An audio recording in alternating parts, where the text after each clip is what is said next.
Hi everybody, Dan Illman kicking off the late pick 5 at Gulfstream Park on Saturday with race number 7, the Kitten's Joy Stakes. It's $100,000. And if you're betting this race from home, please consider DRF bets. If you do, sign up right now. Only a $200 free bet with no deposit required. Pretty good deal. DRF.com/join. Please use the promo code FREEBET09. Let's take a look at the field of these 3-year-olds going about 7.5 furlongs on the turf. And in handicapping this race, I see some really talented horses that are still figuring out what they're doing on the racetrack. They're inexperienced, they're green, their mechanics aren't down right just yet, but you get the feeling when some of these horses figure it out, they could be some legitimate stakes, graded stakes horses down the road.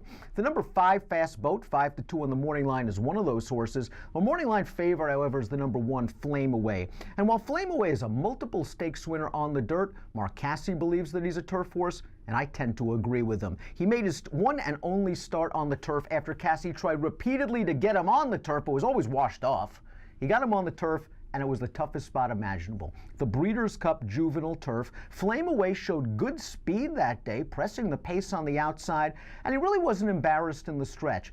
Julien Leparoux took care of him once it was apparent that he was beaten. Flame Away draws a really comfortable inside post here. This horse does not need the early lead. I think he's going to draft in behind the pace setters and work out a really good trip. The Juvenile Turf's already proven to be a productive race. The 4th finisher, Catholic Boy, came back and just aired on dirt in the Remsen with a 91 Beyer speed figure. And Flame Away is a well-bred son of Scat Daddy, a half to Ellen Vannon, a stakes winner over a synthetic surface. Expect a good effort from Flame Away, or you have to use in multiple race wagers. And as we see from the Timeform US pace projector, this pace should be fast. And you've got the number 1 Flame Away saving ground in behind the 2 pace setters, the 7 and the 2. Good trip probably coming according to Timeform US. The horse that Timeform US has on the lead is the number 7, Speed Franco, who has finished first in both lifetime starts. Impressive winner of the Pulpit Stakes most recently by 6 lengths. This horse is a pace presser, can sit off the lead if someone else wants to take the lead. Nice to have that versatility in his hip pocket.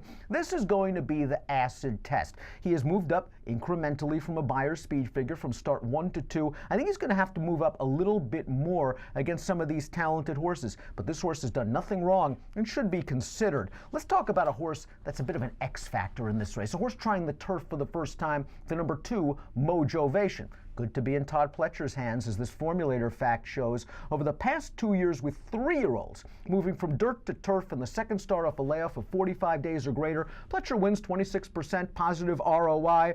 Mojovation was well regarded going into his career debut at Saratoga, and while he won with an 86 Beyer speed figure, a lot of people were underwhelmed in the workmanlike way he did it, and he's still been trying to find his way. He is graded stakes place, but a well-beaten 3rd of 5 in the Futurity 2 starts back. I won't hold his odds-on defeat in the Buffalo Man Stakes last time out against him. He caught a sealed sloppy track, and I don't think this horse likes a wet dirt track at all.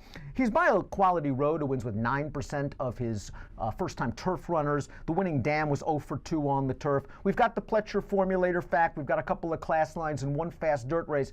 Not enough turf pedigree, though, for me to take the plunge for the Pletcher barn. The 3 is Power of Attorney. This horse has got a very good pedigree. He's by Distorted Humor. His Dam Potesta was an underrated horse. Graded stakes winner on synthetic, capable of winning by blowout margins with gigantic Beyer speed figures. Power of Attorney really took to turf in start number 2, showed a lot more early speed and interest, stretching out in distance, a little bit green in the stretch, but was able to finish off and win comfortably by 2 lengths for a good trainer in Kieran McLaughlin. And to be honest, I think Louis Size is going to have Power of Attorney forwardly placed one more time. He's one of those talented but green horses that if it's not here, maybe you'll figure it out in his next start or the start after that. Naughty Boy, the 4. You have to wonder if already start number 6 we've seen the best of Naughty Boy. He won his career debut at Laurel with a 71 Beyer speed figure. Hasn't come close to sniffing that number in his 5 subsequent starts. He won a little stakes race for Florida Breds 2 starts back. No match for Speed Franco last time out. I need a Beyer boost before I can back him.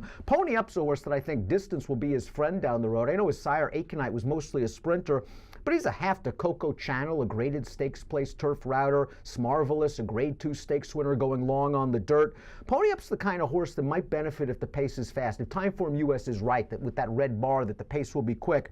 Pony Up came from Offutt to win 2 starts back, passed some tired horses to finish second behind Speed Franco last time out. 10-1 for Pletcher Castellano. You could certainly do worse. Renaissance Frolic back on turf, the surface of the maiden win. Recent dirt starts underwhelming, turf starts kind of underwhelming. You're getting Irad Ortiz 20-1 on the morning line. We'll take a look at my top pick for this race, and that's the number 5, Fast Boat, going out for trainer Christophe Clement. To say he was in tough in his debut is an understatement. He was in against Analyze It, who many people believe is one of the best 2-year-olds in the country regardless of surface.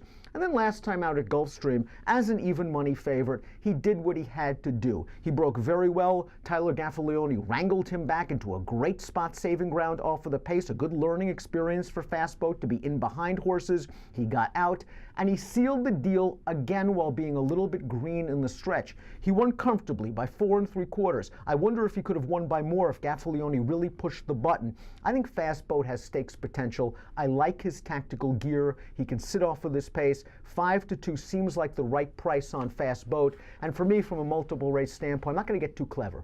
I'm going to use the 5 Fast Boat. I'm going to use the 1 Flame Away to kick off the 50-cent late pick 5 and the $100,000 Kitten's Joy Stakes. If you want to play the pick 5, $200 free bet.